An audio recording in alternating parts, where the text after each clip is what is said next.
Pembicara Netpi kita kali ini adalah seorang pria dengan latar belakang sarjana teknik industri dari salah satu perguruan tinggi swasta di Bandung. Pada awal ditawari bisnis Tiens, beliau tidak tertarik dan berpikir bahwa tidak ada kesuksesan yang dicapai dalam waktu singkat. Namun setelah dijelaskan dan mengikuti pertemuan yang diadakan Tiens dan One Vision, beliau mulai terbuka dan tertarik untuk memiliki kebebasan uang dan waktu dari bisnis ini. Meskipun sempat mengalami kegagalan, hal ini tidak memadamkan semangat beliau untuk mewujudkan impiannya di Tiens. Dengan moto bahwa seorang pemenang dikenal atas apa yang diselesaikannya, bukan apa yang dia lalui, maka beliau berhasil di bisnis ini. Beliau telah menerima reward dari Tiens berupa family car, luxury car, dan yacht. Dan lebih membanggakan lagi, beliau berhasil membantu ratusan grupnya untuk menerima reward motor, sukses trip, serta puluhan orang menerima family car, cash reward, luxury car, dan yacht. Bagaimana proses perjalanan beliau menjalankan bisnis Tiens? Inilah success story Anggi Dendi Dwi Koska. Assalamualaikum warahmatullahi wabarakatuh. Oke, perkenalkan nama saya Anggi. Alhamdulillah hari ini berkat rahmat Allah saya bisa hadir di sini dan bisa berada di atas panggung ini, panggung kemenangan. Ya, kalau bukan karena izin yang di atas saya nggak mungkin bisa hadir saat ini Bapak Ibu. Nah, sebelumnya saya ingin menceritakan latar belakang saya. Ya, jadi seperti apa sih seorang Anggi ini dulunya?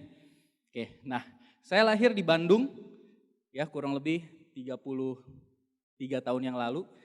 Waktu itu saya lahir tepatnya di bulan September tahun 85. Saya lahir dari keluarga yang sederhana. Ayah saya seorang PNS, ibu saya seorang ibu rumah tangga biasa.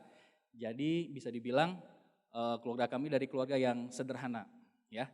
Kaya enggak, miskin juga enggak gitu. Jadi ya yang sedang-sedang saja, ya. Nah, jadi dari dulu di keluarga kami itu hanya diajarkan untuk selalu mendapatkan pendidikan yang terbaik.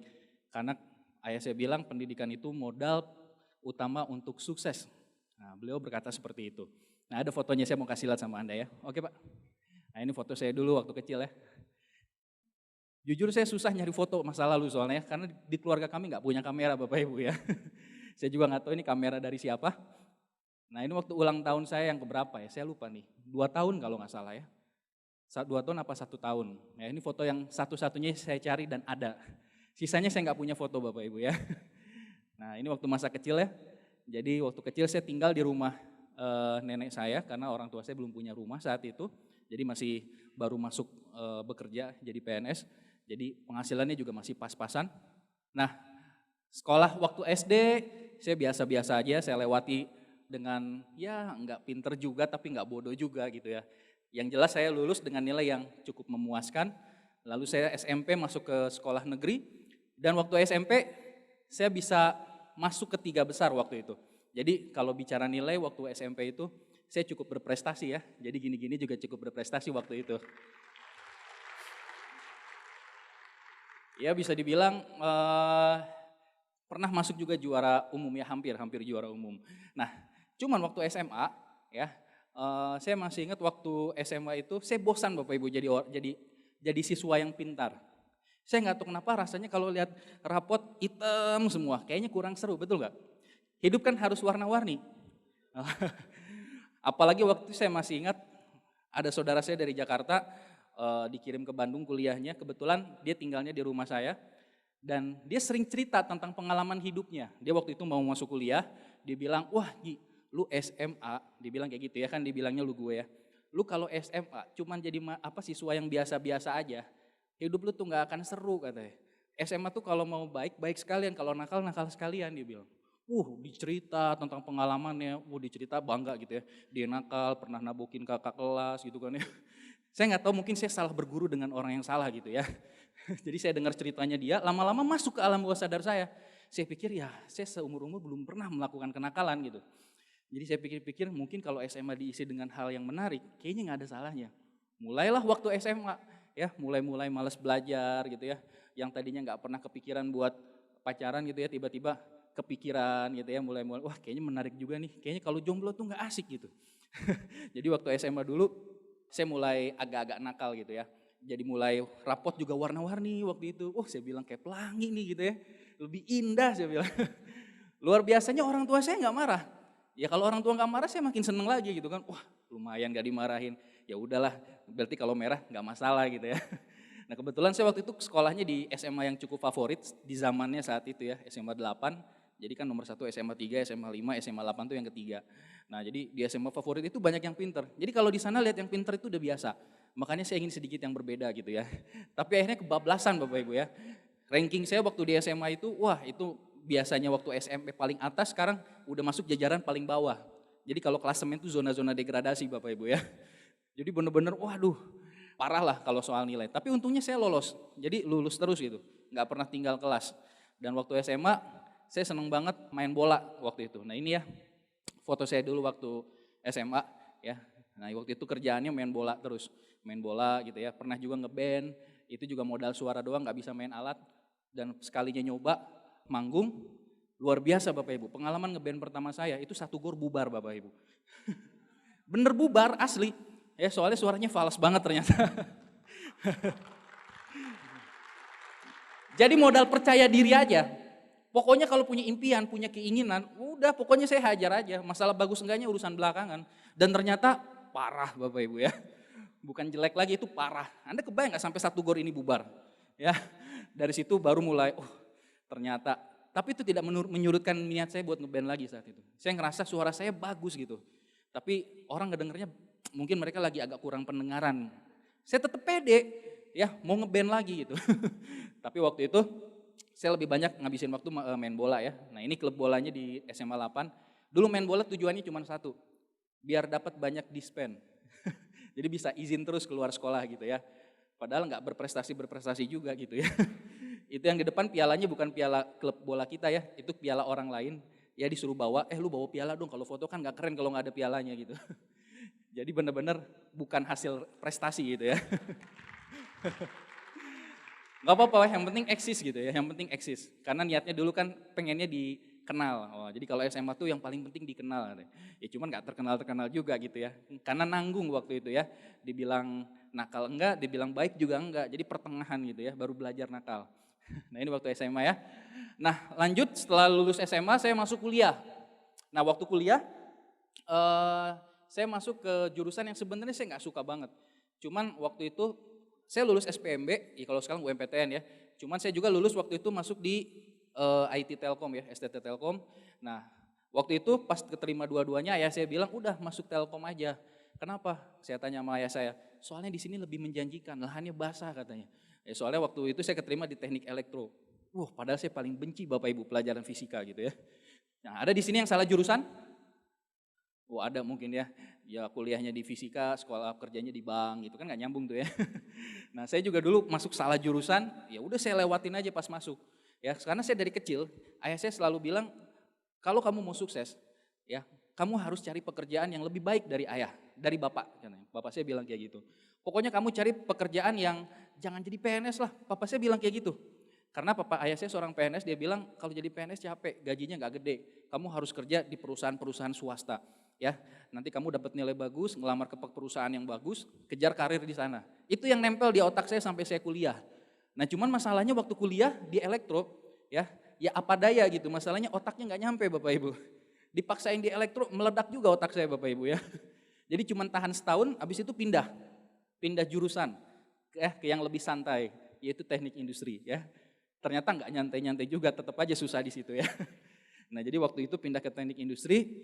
Sempat galau karena apa? Nilai IPK juga kalau bagus enggak, tapi tergolong menengah ke bawah gitu ya. Jadi kalau saya lihat IPK tuh kayaknya malu gitu.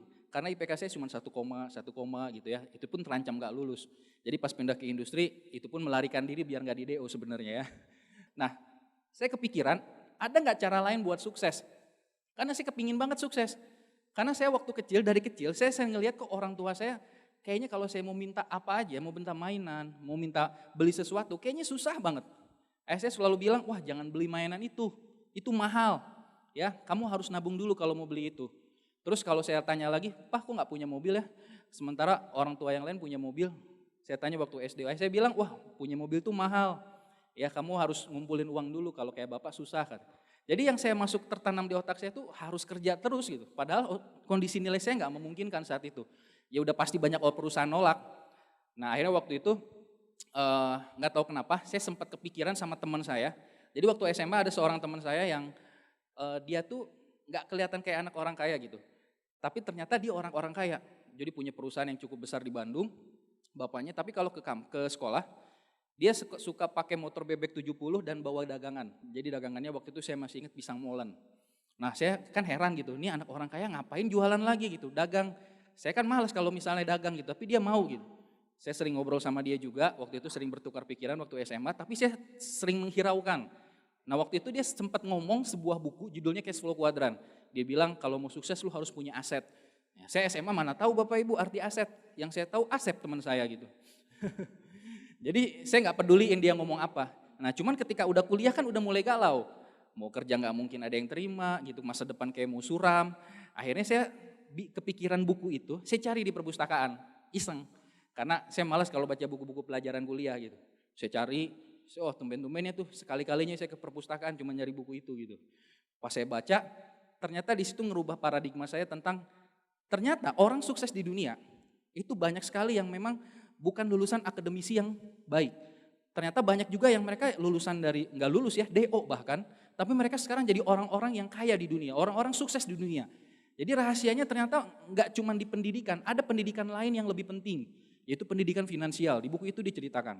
Jadi dia cerita di halaman 95-nya, kalau mau sukses Anda harus punya aset, harus bangun bisnis. Wah saya bingung nih, bisnis. Saya kan jadi semangat bacanya, soalnya di situ yang diceritain yang DO semua, bener gak? Kalau DO kan berarti masih lebih mending saya nggak DO gitu kan. Yang DO aja bisa jadi orang kaya, masa ini yang lulus kuliah nggak bisa gitu. Dulu mikirnya gitu. Jadi pas saya baca, wah bisnis oke juga nih. Saya sempat kepikiran pengen bisnis saat itu. Nah cuman nggak tahu bisnis apa. Ya, saya nggak pernah ada pengalaman bisnis. Dan di keluarga saya, orang yang berbisnis itu apa ya, dipandang sebelah mata lah. Soalnya ada kakaknya ayah saya yang bisnis bangkrut, saudaranya ibu saya bisnis bangkrut. Makanya buat ayah saya kayaknya terlalu beresiko yang namanya bisnis. Nah tapi saya tertantang gitu, ingin coba bisnis. Nah cuman nggak tahu bisnis apa. Sempat nyobain jualan kaos. Alhamdulillah Bapak Ibu ya, resmi ditutup Bapak Ibu. Jadi lebih besar ruginya dibanding untungnya waktu itu ya. Waduh saya bilang gara-gara salah warna Bapak Ibu. Jadi warnanya salah nomor gitu. Ya, saya nggak tahu, saya nggak bisa bedain itu warna biru apa warna Tosca. Saya belinya warna Tosca gitu, padahal dia warna biru.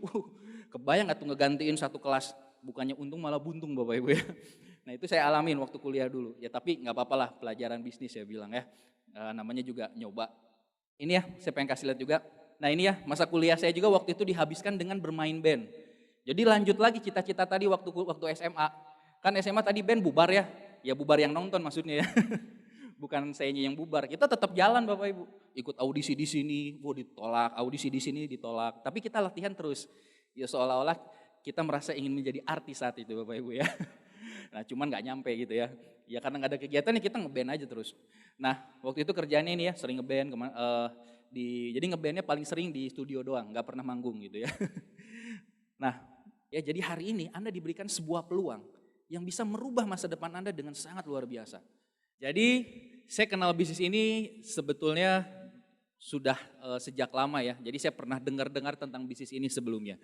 Jadi awal saya tahu Tiansi itu waktu saya main ke kosan teman saya. Di situ saya lihat ada majalah. Dan di majalah itu ada covernya ya, seseorang yang hanya dalam waktu tempo beberapa tahun bisa terima reward kapal, pesiar dan pesawat. Waktu saya lihat itu saya rasanya pengen nahan ketawa Bapak Ibu. Saya udah, ini lu join bisnis ini? Saya tanya sama teman saya kayak gitu.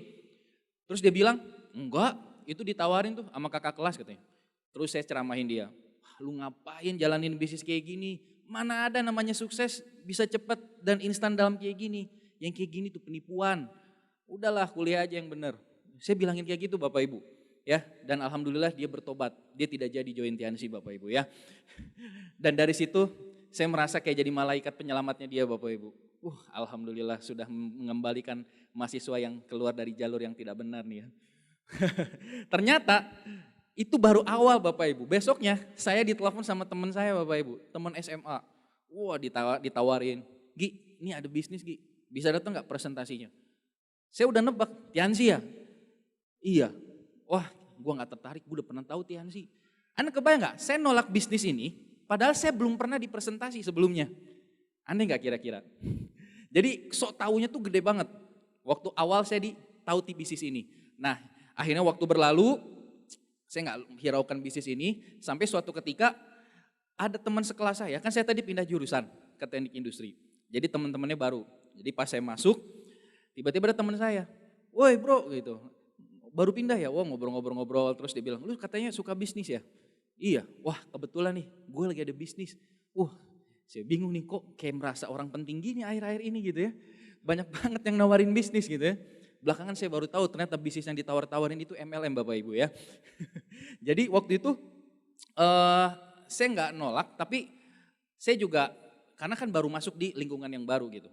Tapi lama-lama kok perasaan tiap ketemu dia nawarin terus ya. Soalnya pas pertama kali ditawarin, saya nggak bisa ikut karena waktu itu memang saya lagi nggak bisa. Tapi yang anehnya tiap hari saya ketemu dia nawarin terus Bapak Ibu. Hari ini kebetulan nih kita mau kumpul lagi. Nanti kebetulan yang jadi yang bakal ceritain itu kakak kelas kita senior, pengusaha juga.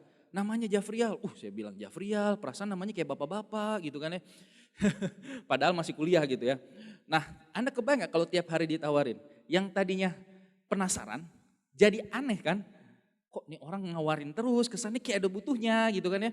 Nah Anda gitu gak ditawarin sama pengundang Anda hari ini? Dia setiap hari ketemu, ngomongnya kebetulan, perasaan dibetul-betulin terus tiap hari gitu ya. Pokoknya waktu itu saya ditawarin terus. Ya sampai akhirnya waktu itu saya bilang sama pacar saya, istri saya sekarang ya. Jadi waktu itu bilang, hai pacar,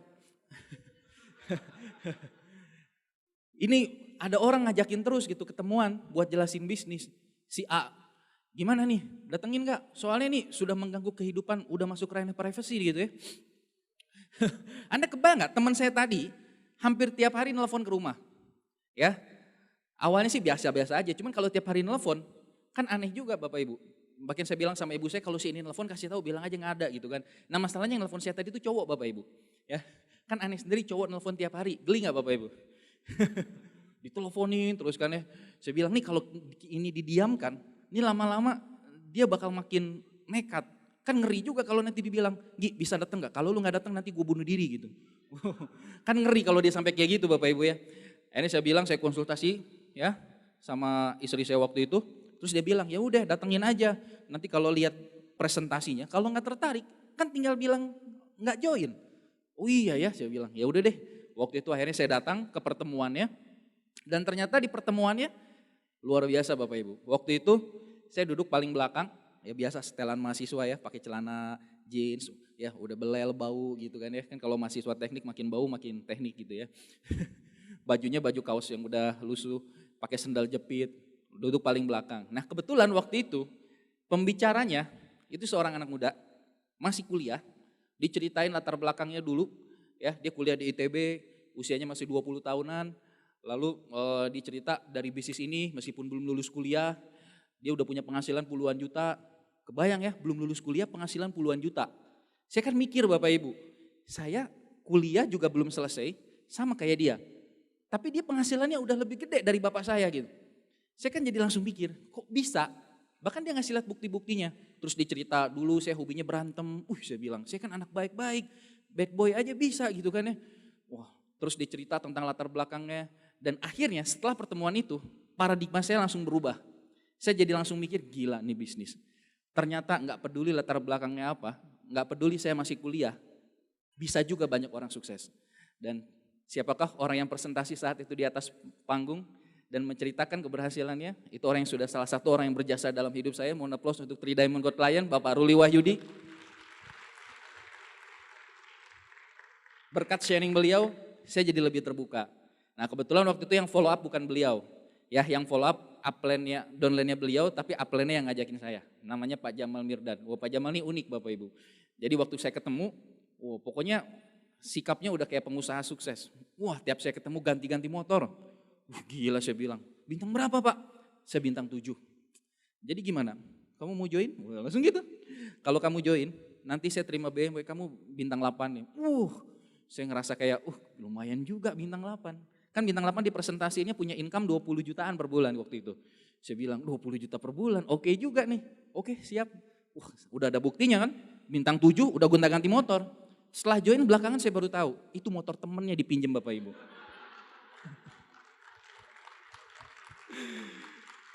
Gila ya, yang tukang minjem motor aja bisa sukses Bapak Ibu ya. Sekarang peringkatnya one diamond Bapak Ibu ya. Mohon aplaus untuk upline saya Bapak Jamal Mirdad ya. Nah, oke kita lihatin ya. Ini tadi sebenarnya pertanyaan yang sudah ditanyakan oleh Pak Ruli di awal ya. Tadi waktu beliau impact ya. Jadi kan tadi saya mikir mau bisnis apa gitu. Saya mau bisnis bikin restoran, ya suka makannya tapi nggak bisa masak gitu ya. Modal nggak punya, minta sama orang tua ya nggak mungkin. Masa saya harus jual ginjal gitu kan. Jadi kan nggak mungkin gitu, modalnya bisa ratusan juta bahkan miliaran. Ya lewat untuk modal bisnis konvensional. Mau franchise sama aja, nggak ada modalnya. Ya, nah jadi pertanyaan inilah yang saya kepikiran saat itu. Mau bisnis tapi nggak tahu mau bisnis apa. Pas ditawarin Tiansi, lihat presentasinya, di situ saya jadi lebih yakin sama bisnis ini. Kenapa? Pertama modalnya kecil, ya nggak? Ya Tiansi paling gede berapa sih modalnya? Minimal 99.000 plus beli satu produk, betul? Sekarang saya mau tanya sama Anda. Kira-kira nih, Anda kalau dikasih modal 100.000 mau bisnis apa? Ada yang tahu? Anda boleh tanya, tadi kan ada ya background, latar belakang ibu-ibu jual nasi kuning. Kira-kira Bu modalnya 100.000 cukup nggak? Kurang Bapak Ibu. Jual pulsa Pak, jual pulsa 100.000 ada orang beli diutangin pula, pasti bangkrut Anda, betul? Ya, mau jual apa lagi? Bikin gorengan, beli kompornya aja nggak cukup 100.000. Jadi 100.000 tuh sekarang kalau kita bicara modal bisnis itu nggak ada nilainya Bapak Ibu. Ya jadi sangat kecil. Dan saya belum pernah dengar sejarahnya. Ya, pengusaha misalnya di koran nih, berita utama, pengusaha dilaporkan bangkrut, bunuh diri gara-gara 100.000, ada nggak?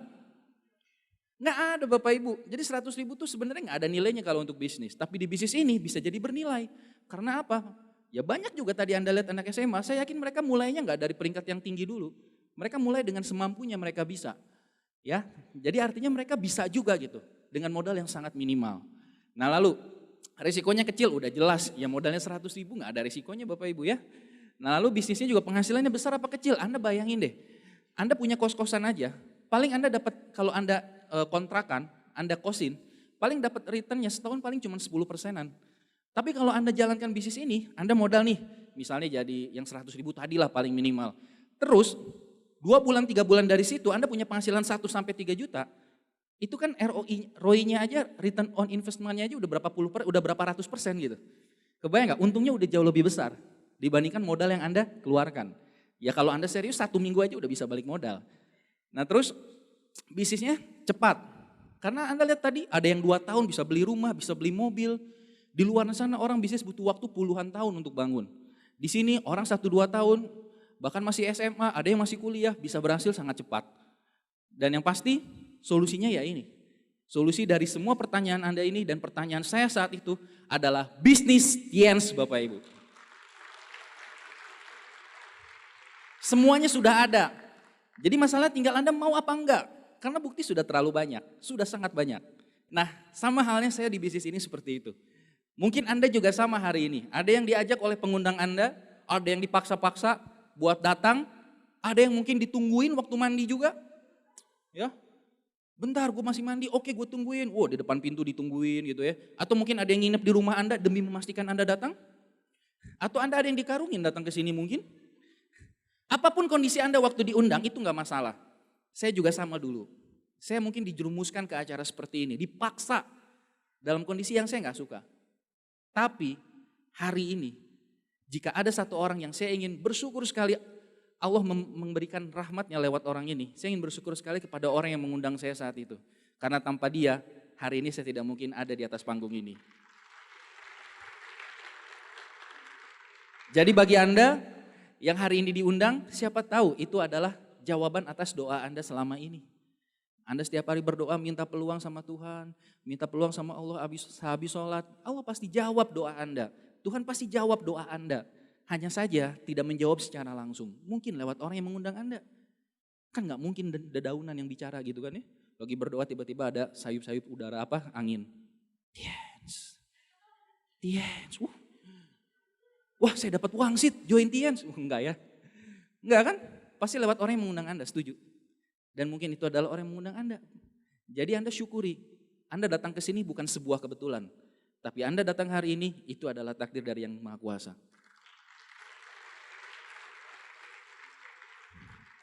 Dan perbedaannya antara yang sukses dan yang tidak itu adalah dari tindakannya. Jadi tahu saja tidak cukup karena waktu itu pun saya sama. Waktu saya di presentasi bisnis ini, saya dipresentasi dengan beberapa orang teman saya.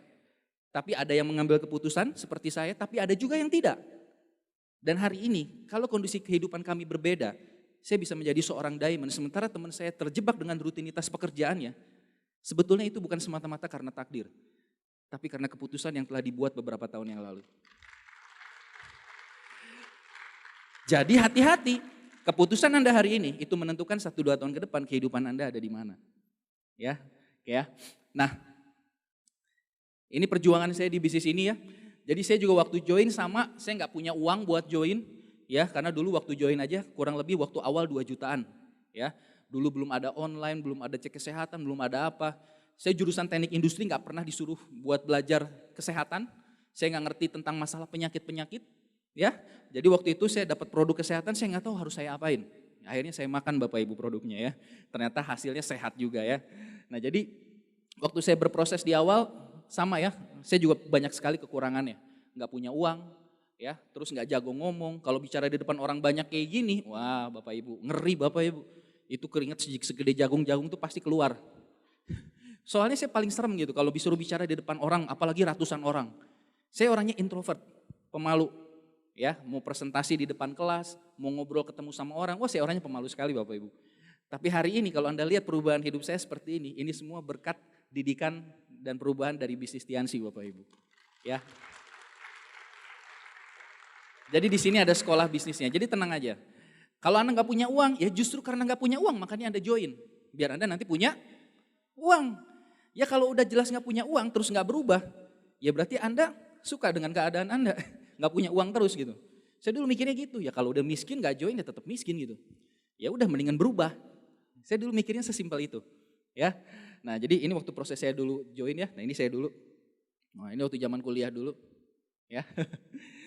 Kurus banget dulu ya. Wah itu kurus banget. Kalau Anda lihat body saya itu cuma lapisan kulit dan tulang, sisanya angin Bapak Ibu ya. Kurus banget dulu soalnya ya. Emang ya makannya terbatas soalnya. Nah ini dulu kemana-mana pakai motor ini, motor perjuangan. Jadi saya juga sama melakukan presentasi, saya home meeting, saya undang teman saya. Wah, apalagi pas disuruh bagian sesi ngundang itu paling menyeramkan. Karena saya nggak pernah ngobrol sama orang biasanya. Ya dari SMA aja teman saya cuma berempat. Ya kayak teletabis. Jadi kalau waktu SMA kita istirahat pasti berkumpul di kantin. Berkumpul, berpelukan gitu ya. Kayak teletabis. Cuman berempat. Sekarang harus ketemu sama orang banyak. Itu tantangan buat saya. Tapi ya sukses memang harus mau berubah. Karena kalau kita tidak mau berubah, kita tetap dengan zona nyaman kita, hidup kita nggak akan pernah berubah juga. Nah ini ya masa perjuangan saya dulu, kemana-mana saya jelasin bisnis ini sama keluarga, sama teman-teman saya. Ya banyak juga yang nolak di awal, banyak juga penolakan-penolakan yang biasa saya nggak pernah ditolak gitu. Tapi tiba-tiba ditolak, wah kebayang nggak ditolak cewek aja sakit, apalagi ditolak temen gitu kan, ditolak saudara, waduh. Rasanya tuh gimana gitu. Tapi buat saya nggak masalah, karena itu bagian dari proses. Ya, saya percaya semua orang punya bagiannya, semua orang punya hidupnya. Nggak mungkin semua orang bakal join Tiansi. Waktu itu upline saya bilang, nggak mungkin lu tawarin semua orang join Tiansi. Kebayang nggak kalau semua orang join Tiansi? Misalnya ya, kebayang kalau misalkan kita tukang bubur join Tiansi, Anda mau beli bubur nggak ada yang jualan. Kenapa? Udah kaya semua. Anda mau naik angkot nggak ada yang mau jadi supir angkot. Kenapa? Semua udah sukses semua di Tiansi. Kan nggak mungkin, semua pasti tetap bakal ada yang menolak. Nah jadi setelah saya tahu itu iya juga gitu, kita tinggal cari yang mau. Simpelnya seperti itu. Toh nggak rugi apa-apa kan, kalau ditolak ya cuma ditolak aja, nggak rugi uang. Beda kalau konvensional, Anda bangun apa misalnya restoran, nggak laku, makanannya basi, uang Anda hilang, betul? Itulah bedanya di bisnis ini, resikonya nggak ada. Ya. Nah ini masa proses berjuang di sini ya, saya presentasi kemana-mana, saya bangun luar kota juga, ini waktu di Tasik ya, saya presentasi di sana, terus bahkan sampai detik ini pun saya masih presentasi. Kenapa? Di bisnis ini Selalu ada prosesnya di level manapun Anda. Saya pun pernah mengalami proses yang sangat besar dan berat dalam hidup saya. Waktu saya bintang 8, saya masih ingat saat itu bisnis saya hancur drastis, turun dari grup yang tadinya ada ribuan orang, hanya dalam beberapa bulan tinggal tersisa saya dengan downline saya, upline-nya Pak Dimas ya, Pak Andika. Saya cuma berdua sama dia Bapak Ibu. Sisanya nggak ada. Jadi kalau ketemu sama dia tuh ya udah pelukan gitu kan ya. Terus pelukan nggak juga sih ya.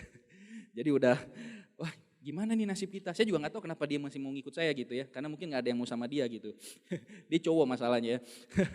Jadi waktu itu kita bilang gimana nih bisnis, ya udah jalanin aja sih. Nah jadi waktu itu kita ngalamin masa-masa kelam juga. Tapi kita nggak pernah berhenti dari bisnis ini. Karena saya tahu tidak ada yang namanya gagal kalau kita terus berjalan. Ya. Selama kita berusaha, pasti akan selalu ada jalan. Tuhan itu tidak tidur. Tuhan Maha melihat. Sukses itu saya percaya sukses adalah sebuah kepantasan. Sukses bukan sebuah kebetulan yang Tuhan berikan secara tiba-tiba kepada Anda. Tapi sukses adalah proses dan Tuhan memberikannya berdasarkan kepantasan Anda. Kuncinya apa Pak? Waktu bangkit lagi. Kuncinya satu. Bangkit aja satu kali lebih banyak dari gagalnya. Jadi kalau Anda gagal, bangkit aja satu kali lebih banyak dari gagalnya. Itu aja kuncinya. Ya, apa susahnya bangkit? Karena saya pikir nggak ada resikonya di bisnis ini. Memang waktu itu, kalau sekarang cerita mungkin bisa berapi-api ya. Kalau dulu pas ngerasain, ya lumayan sih Pak. Ya, nyesek juga gitu kan ya. Dari bonus belasan juta tinggal sisa 1 juta gitu kan ya. Itu saya alamin. Ya bahkan penderitaan paling parahnya waktu itu kita kan baru menikah. Waktu itu istri saya hamil. Terus pas mau melahirkan anak pertama saya, waktu itu melahirkan karena saya nggak punya uang lebih, kita terpaksa melahirkannya di bidan. Ya itu bidan yang waktu saya lahiran, saya lahir di situ dengan bidan itu dan anak saya lahiran dengan bidan yang sama. Kebayang nggak? Itu cuman habis biaya kurang lebih 1,5 juta. Ya dan alhamdulillah bisa lahir dengan normal. Ya jadi pas mau lahiran sempat kelilit, wah sampai ini kayaknya harus disedot atau mungkin parahnya disesar gitu. Wah saya langsung saya nangis Bapak Ibu. Nangisnya kenapa? Nggak ada duit Bapak Ibu. Saya langsung mikir aduh gimana gitu kan ya. Itu kondisi bisnis saya lagi jatuh. Ya tapi alhamdulillah Allah kasih jalan dan akhirnya bisa lahiran secara normal. Beda jauh sama anak kedua saya ya. Silakan kalau mau tepuk tangan. Anak kedua saya lahirannya normal tapi beda di rumah sakit yang terbaik di kota Bandung ya. Jadi biaya lahiran anak saya yang kedua itu kurang lebih 10 kali lipatnya dari anak saya yang pertama. Jadi bisa lahiran 10 kali anak saya yang kedua gitu ya. Luar biasa ya. Ini bisnis ini luar biasa merubah hidup saya. Nah ini waktu saya bertahan berjuang lagi dari awal. Saya nggak pernah takut untuk berjuang. Kenapa? Karena hidup itu selalu dengan berjuang. Anda nggak berjuang di sini, di luar sana akan Anda berjuang juga. Di pekerjaan Anda berjuang. Di luar sana orang juga berjuang dengan masalahnya masing-masing. Dan saya percaya setiap kita jatuh, setiap kita berjuang, itu adalah tandanya Tuhan sayang kepada kita agar kita bisa naik kelas lebih tinggi lagi. Nah ini ya, keluar dari zona nyaman, saya buang gengsi saya jauh-jauh. Saya masih ingat bintang 8 waktu itu saya sempat punya mobil BMW, itu terpaksa saya harus jual dan saya ganti mobil saya ke Avanza. Jadi udah biasa pakai mobil mewah, tiba-tiba jadi mobil yang ini ya, mobil sejuta umat gitu ya. Itu saya terpaksa pakai, ya mau gimana lagi. Dan saya nggak pernah gengsi untuk memulai lagi. Ya, karena saya juga dulu mulainya dari bukan siapa-siapa, jadi saya nggak pernah takut. Ini waktu saya berjuang lagi, ya. Buang gengsi, keluar dari zona nyaman, saya ulang prosesnya, evaluasi lagi dan lakukan strategi baru lagi. Dan itu alhamdulillah cuma dalam waktu 1,5 tahun, saya konsultasi dengan upline saya dan kebetulan waktu itu momennya lagi momen online ya, jadi waktu itu bisnisnya terbantu juga percepatannya dan hanya dalam waktu 1,5 tahun, bisnis saya bisa naik lagi bahkan detik ini jauh lebih tinggi dibandingkan waktu saya jatuh Bapak Ibu. Jadi buat Anda yang sekarang sedang berjuang, Anda masih bintang 8 atau bronze lion, bisnis Anda sempat hancur, Anda nggak usah khawatir. Anda jalankan aja. Setiap orang punya momen yang berbeda untuk bangkitnya. Mungkin ada yang dari presentasi, mungkin ada yang dari cek kesehatan, kita nggak pernah tahu. Yang penting kita terus berjuang, kita terus jalankan dan pegang erat upline kita. Itu aja kuncinya. Jangan pernah takut untuk mengulang lagi. Jangan pernah takut. Karena saya yakin tidak ada yang gagal, yang ada hanya belajar. Ya.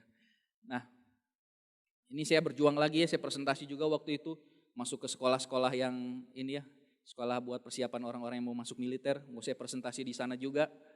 Nah ini, udah kayak ini aja ya. Oh udah kayak kaptennya gitu kan. Padahal nggak masuk akabri aja enggak gitu ya.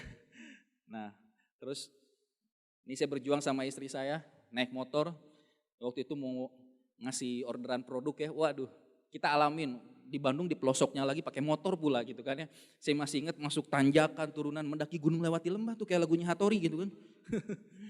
Pas naik tanjakan motornya nggak kuat ya, saya suruh istri saya turun dulu gitu ya. Akhirnya motornya didorong waktu itu. Sampai atas baru bisa jalan lagi. Itu kita alamin. Itu posisi saya bintang 8. Saya ngalamin masalah-masalah hal yang sama. Sama seperti Anda yang baru mulai juga. Ya, jadi nggak usah takut berjuang. Itu hal biasa. Ya, di luar sana orang lebih keras perjuangannya daripada Anda mungkin, daripada saya. Jadi nggak usah takut.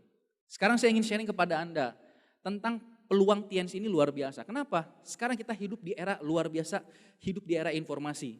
TNC di era internet ini sangat luar biasa. Ini memudahkan Anda lebih mudah lagi untuk mencapai kesuksesan Anda. Dibanding zaman saya dulu, saya masih ingat waktu memulai, internet itu masih belum familiar, ya belum terkenal. Facebook belum ada juga ini apa namanya tuh, Friendster. Anda masih kejamanan nggak Friendster? Itu engkongnya Facebook gitu ya, sekarang udah nggak ada. Terus handphone pun masih handphone Nokia batangan tuh yang buat lempar maling ya. Itu saya masih ngalamin masa-masa itu. Kalau mengundang orang saya masih ingat harus ke wartel. Wah baru nelpon bentar tagihannya udah banyak, waduh itu saya alamin. Ya masa-masa seperti itu. Nah sekarang Anda sudah dipermudah dengan yang namanya teknologi, salah satunya internet. Yang pertama apa? Ya tadi ya, sekarang kita bisa jalankan bisnis ini dengan modal kecil udah jelas. Karena TNC sekarang dengan marketing plan baru, orang bisa mulai dengan kondisi apapun. Bahkan banyak orang yang jadi platinum sekarang itu tanpa harus mengeluarkan modal yang besar, nggak perlu nyetok produk, dengan jualan aja bisa. Zaman saya dulu saya masih ingat, buat jadi bintang 3, dulu bintang 3 ada ya, modalnya 2,5 juta. Saya kan nggak bisa jualan, internet belum ada. Saya nggak ngerti kesehatan. Yang saya lakuin apa buat dapat modalnya? Waktu dulu yang kita lakukan, ya kita bersahabat dengan pegadaian gitu. Menyelesaikan masalah dengan masalah gitu. Bisa kebayang ya? Jadi kalau kita dulu, zaman purba dulu gitu ya, mau joinin orang, orangnya nggak punya modal, langsung kita tanya. Punya aset apa? Komputer punya? Oh, langsung ditanya satu-satu gitu. Motor ada? Wah, sampai kalau nggak ada apa-apa ya udah gadai diri aja gitu. Enggak ya. Nggak sampai gadai diri. Pokoknya semuanya kita keluarkan buat join bintang 3. Dulu pun saya sama, saya ngutang buat jadi bintang 3. Sekarang Anda kan nggak harus seperti itu. Sekarang orang-orang bisa dengan bintang 4, bintang 5 dengan cara jualan produk. Bisa online, bisa offline, itu banyak sekali kemudahannya. Nah lalu resikonya kecil sudah jelas, ya karena modalnya kecil. Ya nggak perlu macet-macetan ya jelas ya.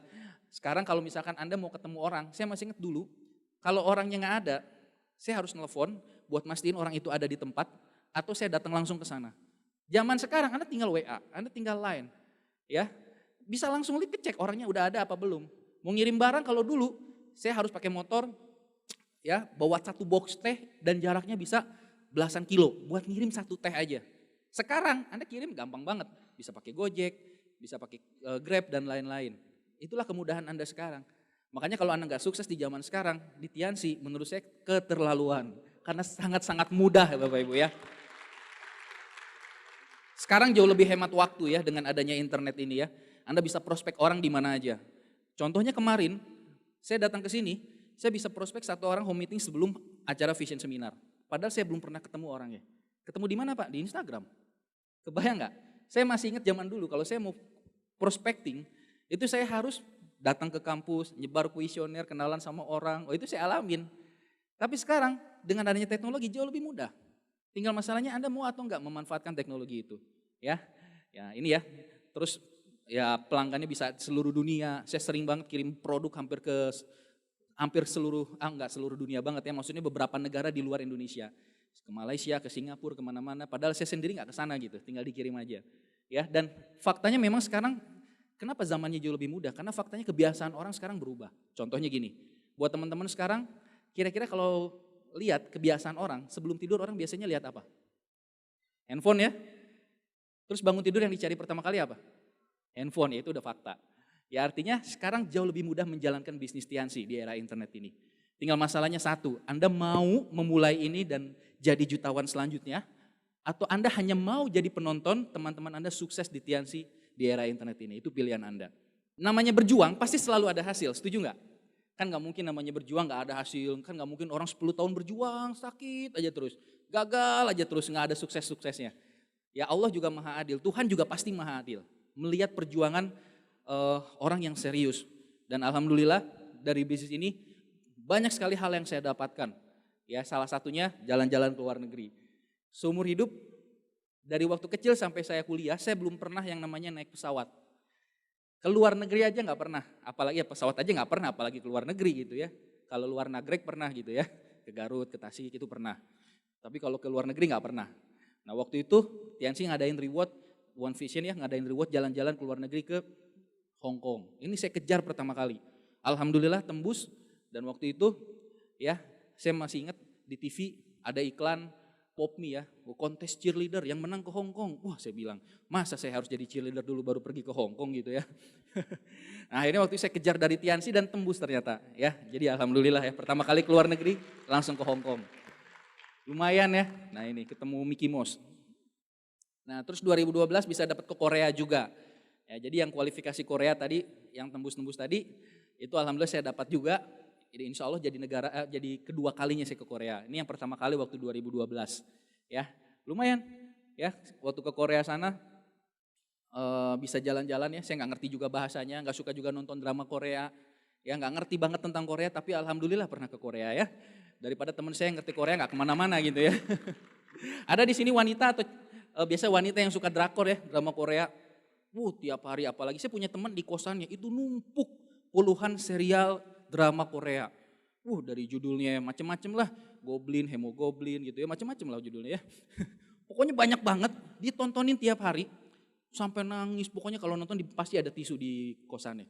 Kenapa? Buat apa nih tisu sebanyak ini? Soalnya kalau nonton drama Korea suka nangis. Lebay lah pokoknya ya.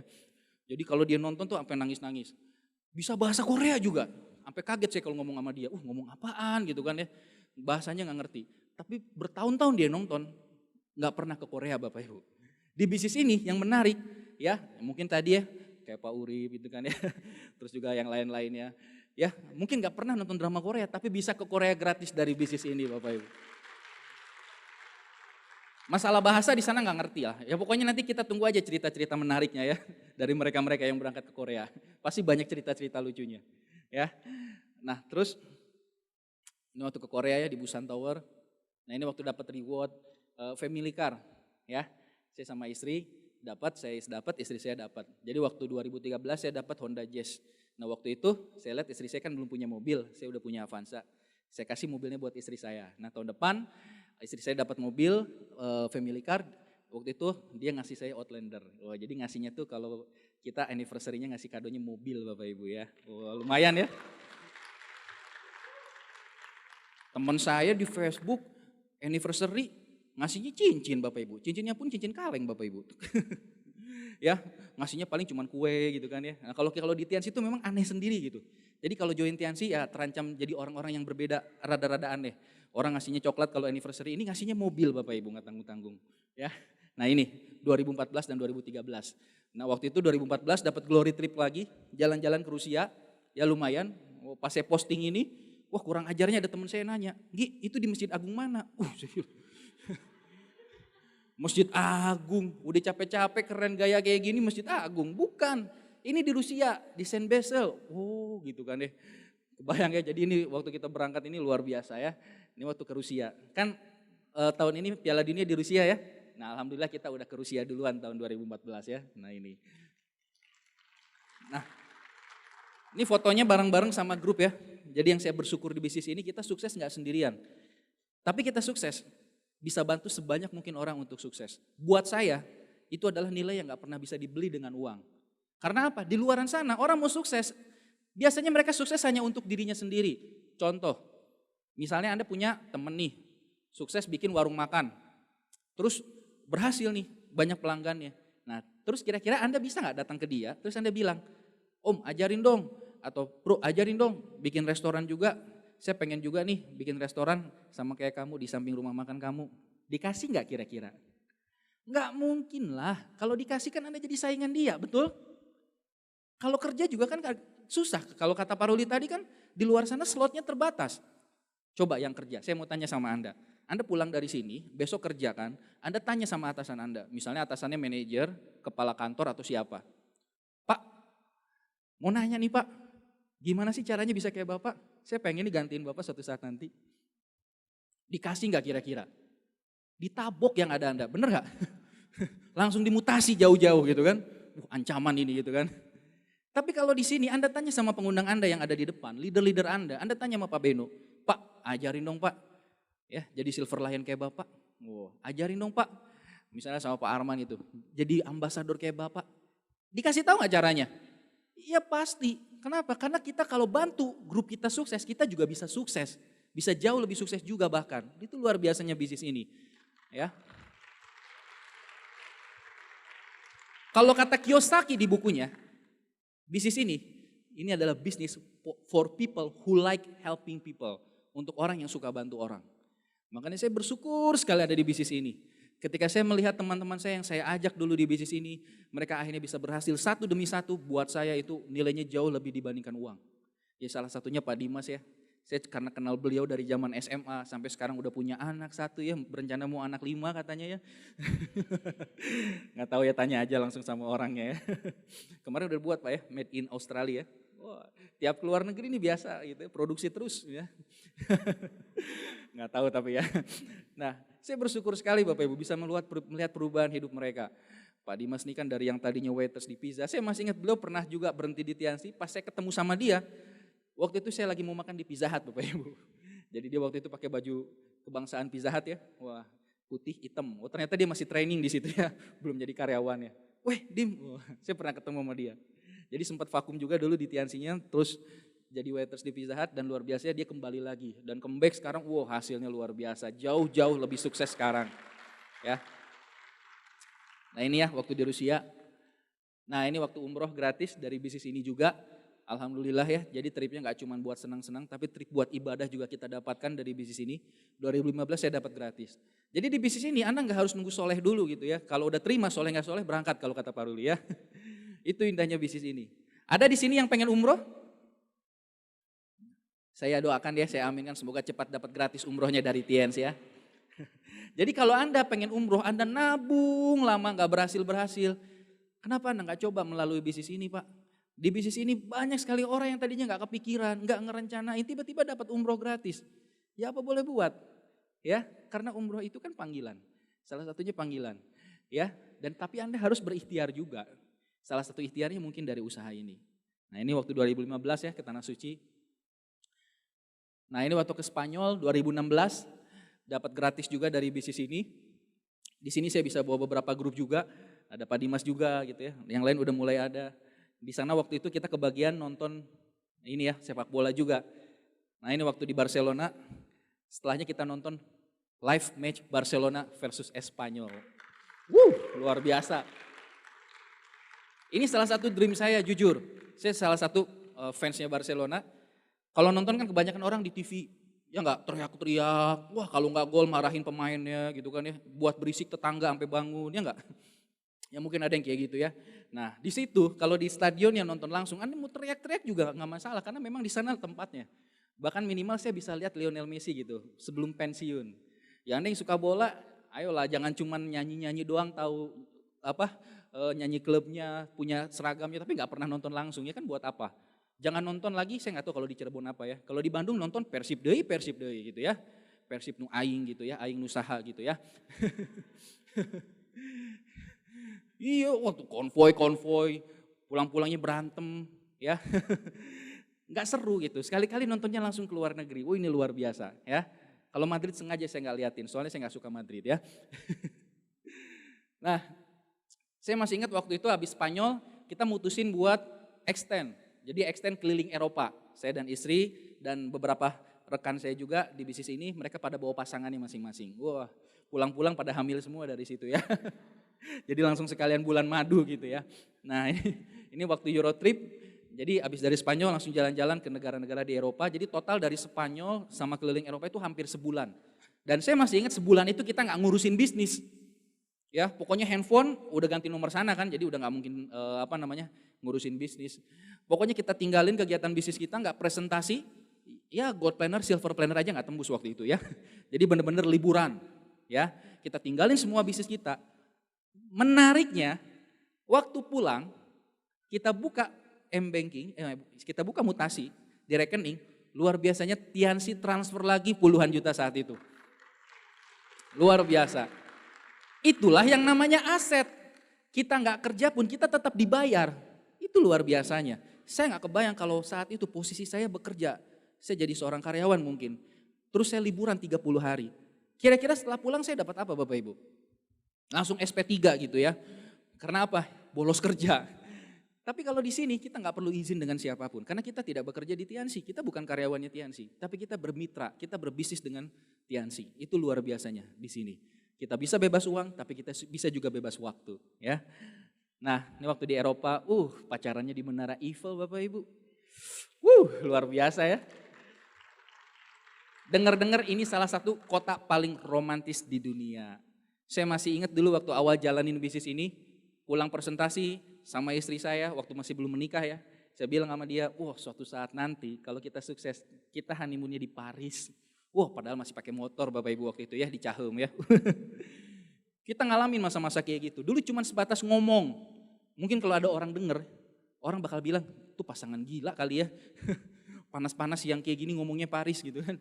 Nah, tapi yang menjadi kita bicara, yang kita omongin di motor itu akhirnya sekarang jadi kenyataan. Kita bisa honeymoon, bulan madunya di Paris lah, belakangnya langsung Menara Eiffel. Wah keren.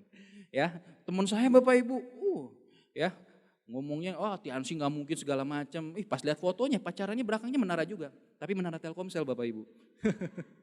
Ya, jadi beda kelas gitu ya. Kalau Anda join Tiansi belakangnya Eiffel ya. Nah, ini waktu di Belgia ya, di Monumen Atom. Ini waktu ke Belanda. Ya, pakai baju khasnya di Belanda sana. Terus kita ke Jerman juga ya.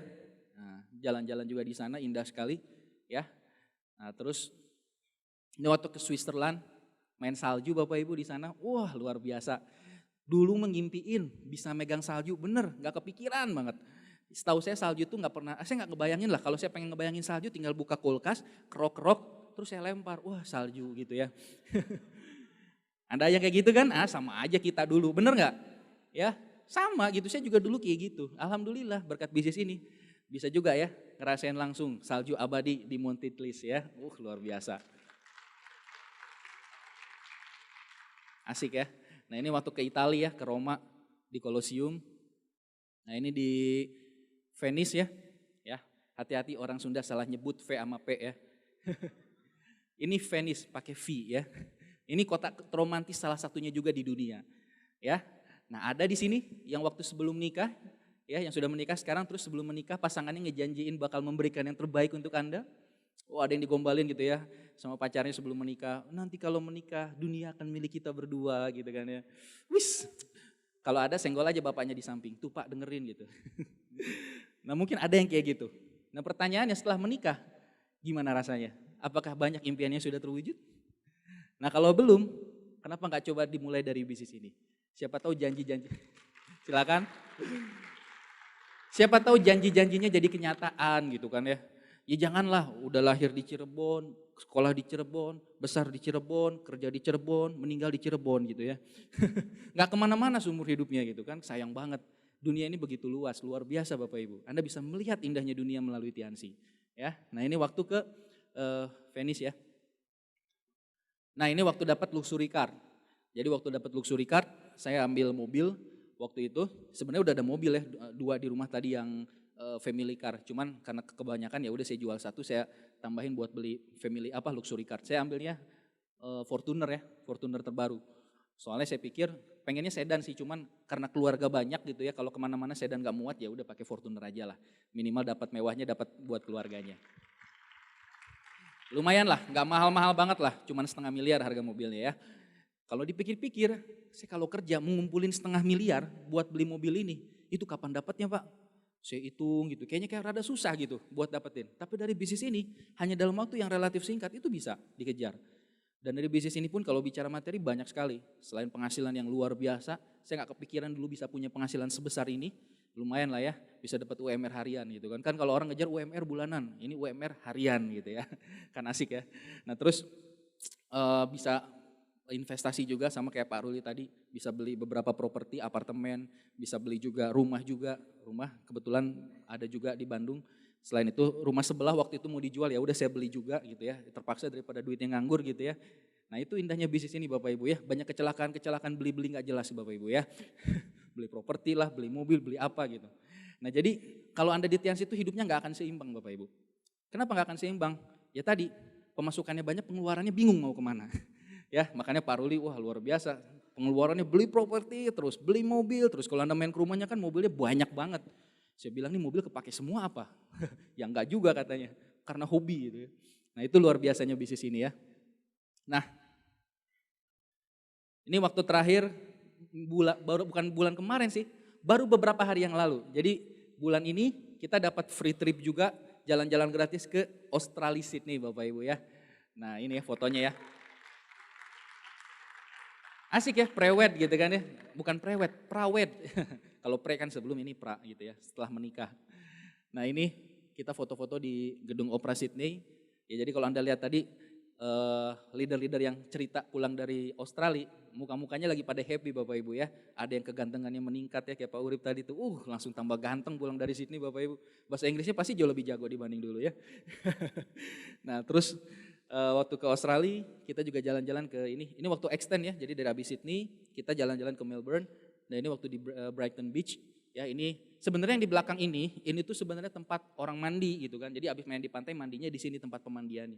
Tapi sekarang jadiin objek wisata. Saya juga sampai bingung gitu, kok rame gitu ya. Perasaan di Indonesia juga bisa gitu ya, Pengandaran tinggal taruh aja tempat mandi dicetin jadi, bener gak? Nah tapi di luar negeri sana apapun kalau di luar negeri jadi viral Bapak Ibu ya. Jadi rame. Nah kita foto di sana ya saat itu. Ya, Anda kasih makan kanguru ya. Di sini ada kan. Nah, di Cirebon juga atau di Bandung ada mungkin ya, Kang Toto, Kang Budi gitu ya. Kalau di sana kanguru namanya ya. Ngasih makan kanguru. Lucu banget gitu kan. Kanggurunya jinak. Ya, loncat-loncat. Luar biasa nih. Ini saya sama istri ya. Ini waktu kita jalan-jalan ke Phillip Island di sebelah sananya Melbourne lagi. Terus kita juga jalan-jalan lihat koala.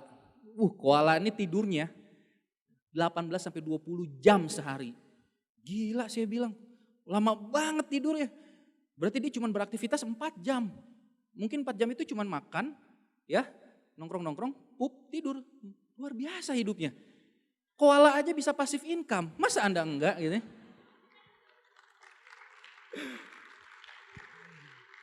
Kita harus belajar dari koala gitu ya. Tidurnya lama ya, tapi luar biasa ya kehidupannya. Makan tidur. Impian banyak orang ya. Nah ini ya waktu di koala. Nah Bapak Ibu kalau Anda tanya kenapa saya mau menjalankan bisnis ini. Kenapa saya bisa bangkit lagi meskipun saya sudah jatuh. Inilah alasan saya. Saya punya mereka. Saya punya kedua anak yang sangat lucu. 2 anak ini yang selalu memotivasi saya sekarang. Sampai detik ini pun saya tidak berhenti untuk berjuang. Dan saya punya seorang istri yang mau menerima saya apa adanya. Menemani saya di saat saya susah, di saat saya duka. Bahkan di antara semua orang yang mungkin tidak percaya saya bisa berhasil. Dia adalah orang yang satu-satunya percaya bahwa saya bisa sukses. Saya bersyukur sekali. Saya diberikan pasangan yang sangat mengerti, yang mau bersabar, dan saya tahu sangat sulit di luar sana untuk menemukan wanita seperti itu.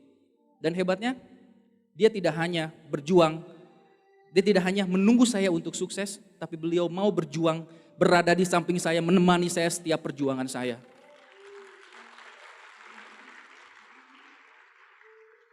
Ini waktu kami menikah, saya menikah tahun 2011. Saya ingat kondisi waktu itu bisnis saya lagi jatuh-jatuhnya. Saya bahkan tidak merencanakan tahun itu akan menikah. Hanya waktu itu niat saya untuk menikah karena ibadah. Waktu itu kami menikah dengan kondisi yang ya bisa dibilang mungkin bukan impian buat semua wanita menikah dengan kondisi seperti yang saya alami. Karena waktu itu saya menikah hanya hanya ijab kabul saja, nggak ada resepsinya sama sekali. Kita hanya undang keluarga terdekat, karena saya nggak punya uang sama sekali saat itu. Bahkan biaya pernikahan pun waktu itu dibantu oleh orang tua saya dan dari istri saya. Bahkan kami tidak mengeluarkan uang sedikit pun, karena memang nggak punya uang. Niat kami waktu itu menikah hanya karena ibadah. Saya nggak mau terlalu lama pacaran. Saya ingin apa yang saya lakukan setiap saat, setiap detik itu jadi ibadah. Makanya saya memutuskan saat itu saya harus menikah. Ini waktu menikah ya. Dan saya bersyukur istri saya nggak banyak meminta hal, nggak banyak mengeluh. Dia mau bersabar dengan kondisi yang waktu itu kami memang sedang prihatin. Tiansi kami sedang hancur, downline kami tinggal tersisa beberapa orang. Dan alhamdulillah kami bisa menikah saat itu. Ini ada satu kata-kata, satu kalimat yang betul-betul memotivasi untuk saya. Kenapa saya mau sampai detik ini, saya sangat sayang kepada istri saya karena dia yang mau menemani Anda di masa sulit, yang tidak mau menemani Anda di masa sulit, dia tidak berhak berada di samping Anda ketika masa jaya Anda.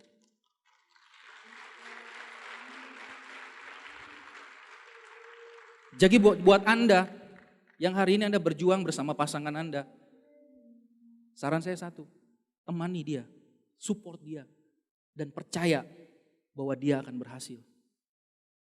Karena support dari Anda itu sangat berarti buat dia. Jangan Anda tinggalkan. Jangan ditinggalkan Pak, Bu, tapi support. Karena suatu saat ketika Anda sukses, ketika orang yang berjuang di bisnis ini, mereka sukses, mereka akan ada untuk Anda dan memberikan yang terbaik untuk Anda.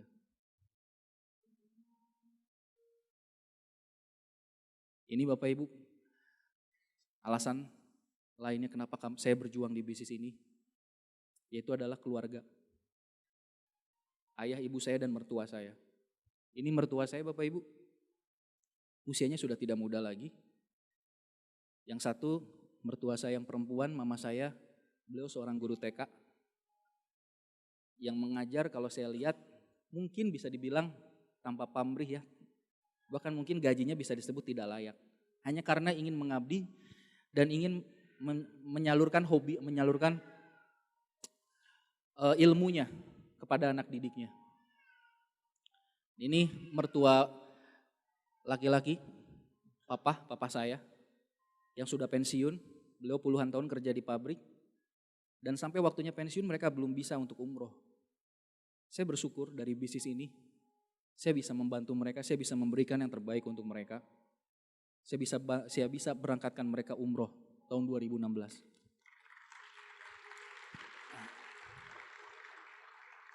Satu hal tentang mama saya ini, saya ingin cerita buat Anda.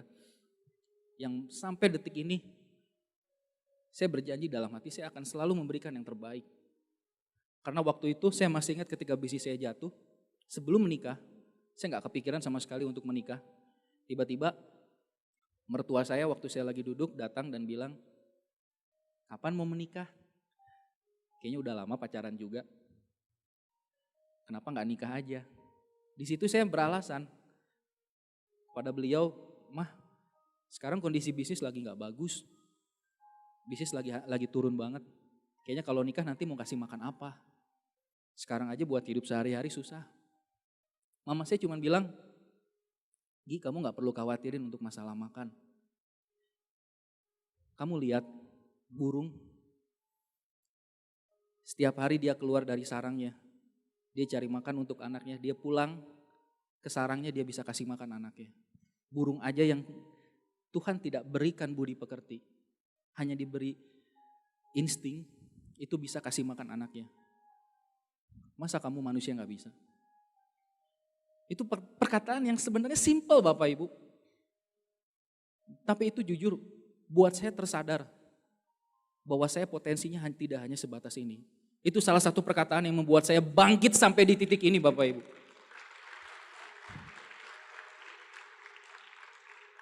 Beliau sangat penyabar Bapak Ibu. Beliau mau mempercayakan anaknya kepada saya yang saat itu belum jadi apa-apa. Bukan siapa-siapa. Dan mungkin masa depannya masih belum jelas. Beliau menerima saya tanpa syarat sedikit pun Bapak Ibu. Tanpa syarat. Dan saya bersyukur Bapak Ibu. Saya masih bisa diberi kesempatan untuk membahagiakan mertua saya, mama saya, papa saya. Alhamdulillah ketika ada rezeki saya bisa ajak jalan-jalan juga. Jadi kalau saya ada waktu, saya ada rezeki, saya masih mampu. Saya sering sekali ajak mereka sekarang jalan-jalan. Kalau nggak keluar negeri, kadang kalau saya isi seminar, Saya pun sering ajak mereka. Ya salah satunya seperti acara hari ini, sebelum ke acara ruangan ini saya bawa mama saya juga tadi buat liburan ke Cirebon, meskipun cuma 1 hari nginep di hotel, tapi buat saya itu momen yang gak terlupakan Bapak Ibu. Karena momen itu mahal, bukan masalah uang. Uang bisa dicari, tapi kenangan itu gak bisa dibeli Bapak Ibu. Dan ini keluarga inti saya, papa mama saya, ada adik saya juga. Alhamdulillah saya bisa bawa mereka tahun 2017 kemarin untuk keluarga, untuk umroh bareng-bareng. Saya bersyukur saya masih diberi kesempatan oleh Tuhan. Allah masih memberikan kesempatan, masih memberikan kemampuan, usia kepada saya, kepada keluarga saya, ayah ibu saya untuk bisa bahagiakan mereka. Karena saya tahu perjuangan ayah saya dalam mengurus saya itu tidaklah mudah. Saya tahu ayah saya harus berhutang kepada kantornya untuk biaya kuliah saya. Saya tahu saya mengecewakan ayah saya karena saya tidak memilih untuk bekerja, tapi saya melanjutkan di bisnis ini. Itu mungkin keputusan yang sulit diterima oleh ayah saya. Karena impian ayah saya waktu itu saya ingin bekerja. Dia berharap saya bisa meneruskan bekerja di perusahaan yang lebih baik dibandingkan dengan dia. Tapi saya tahu Allah memberikan jalan yang lebih baik dari itu. Saya bisa berjuang di Tiansi dan saya bisa membuktikan detik ini saya bisa menjadi salah satu kebanggaan di keluarga saya.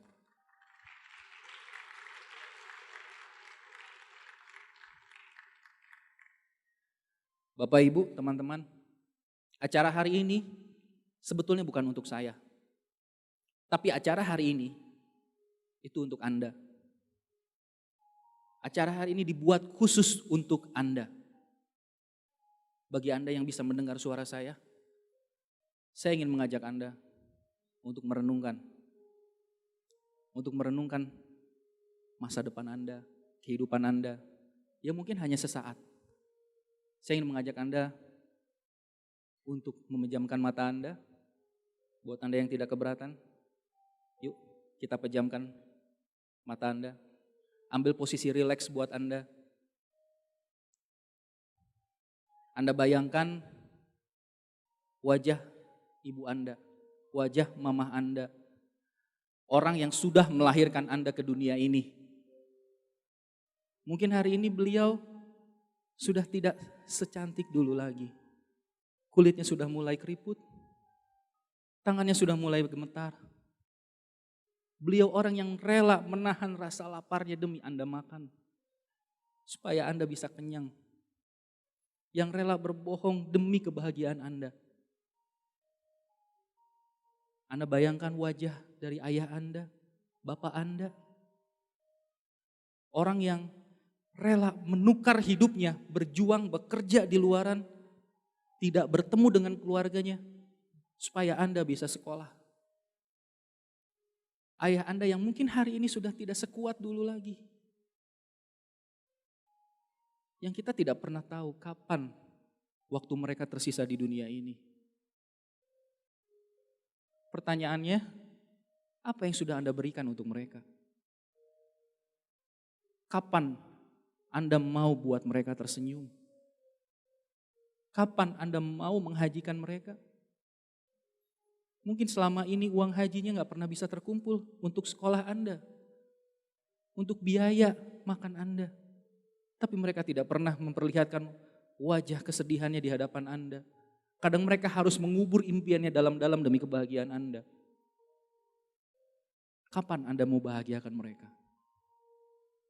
Buat Anda yang sudah menikah, Anda tampilkan wajah dari pasangan Anda, istri Anda, suami Anda. Orang yang menerima Anda apa adanya. Orang yang akan Anda janjikan kebahagiaan ketika sudah menikah dengan Anda. Anda bayangkan anak Anda. Anugerah yang Tuhan berikan kepada Anda. Yang dititipkan kepada Anda. Malaikat-malaikat kecil yang tanpa dosa. Dan mereka adalah masa depan Anda. Anda tanya kepada diri Anda sendiri. Sudahkah Anda membahagiakan orang yang Anda cintai? Sudahkah Anda memberikan yang terbaik untuk istri Anda? Mungkin anak Anda ingin Anda punya mobil. Sudahkah Anda memberikan mobil yang terbaik untuk mereka? Mungkin istri Anda tidak pernah meminta rumah kepada Anda. Mungkin istri Anda cukup puas dengan kontrakan yang Anda punya sekarang. Tapi pertanyaannya, inginkah Anda memberikan rumah yang terbaik untuk mereka? Jika Anda ingin, hari ini adalah momen yang paling tepat untuk Anda berjanji kepada diri Anda. Cukup sampai di sini saya tidak berjuang. Cukup sampai sini saya harus merubah hidup saya. Anda bayangkan, maju 2 tahun, 5 tahun dari sekarang, Anda berjuang di bisnis ini. Anda bayangkan nanti melalui bisnis ini, impian-impian mereka bisa tercapai. Anda bayangkan foto-foto yang tadi saya perlihatkan kepada Anda. Anda ganti wajah mereka dengan wajah orang tua Anda. Anda bayangkan suatu saat nanti Anda bisa memberikan kejutan kepada orang tua Anda. Mah, Pah, Mama Papa kan sekarang ulang tahun. Saya mau ngasih sesuatu buat Mama Papa. Ini mah, Pah, tiket umroh, tiket haji buat Bapak, buat Ibu, buat Mama, buat Papa. Bapak siapin fisik ya, supaya nanti bisa sehat waktu naik haji atau umroh.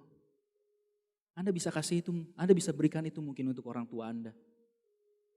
Anda bayangkan suatu saat nanti Anda bisa lihat senyuman dari anak Anda ketika mereka bisa naik di mobil impian Anda, di mobil impian mereka. Mereka bisa duduk dengan bahagianya di dalam mobil, tersenyum, dan mereka bilang, aku bangga punya bapak yang hebat. Aku bangga punya ibu yang luar biasa.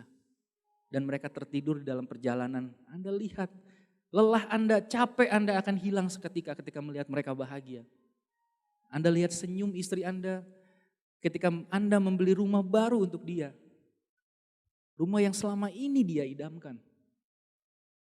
Yang selama ini Anda janjikan memberikan kehidupan yang terbaik. Suatu saat nanti melalui Tiansi, melalui bisnis ini, insya Allah semua itu akan tercapai. Hari ini Anda sudah mendengar cerita saya. Hari ini saya tidak bermaksud untuk membuat Anda sedih. Karena tangisan Anda itu tidak akan pernah merubah masa depan Anda. Tidak akan mewujudkan impian Anda jika Anda tidak berubah. Silakan buka mata Anda. Saya ingin mengajak Anda untuk mengambil komitmen. Hari ini Anda harus berubah. Bahwa nanti Anda menceritakan kesuksesan Anda di atas panggung ini. Kalau hari ini Anda mendengar cerita saya, suatu saat nanti Anda yang bercerita di atas panggung ini. Sudah saatnya Anda menulis kisah sukses Anda sendiri. Sudah saatnya Anda yang menjadi pelaku, bukan hanya yang menjadi penonton di bisnis ini. Sudah saatnya Anda yang menjadi bukti kepada keluarga Anda bahwa Anda bisa jadi orang sukses. Bukan hanya jadi penonton dari kesuksesan orang lain.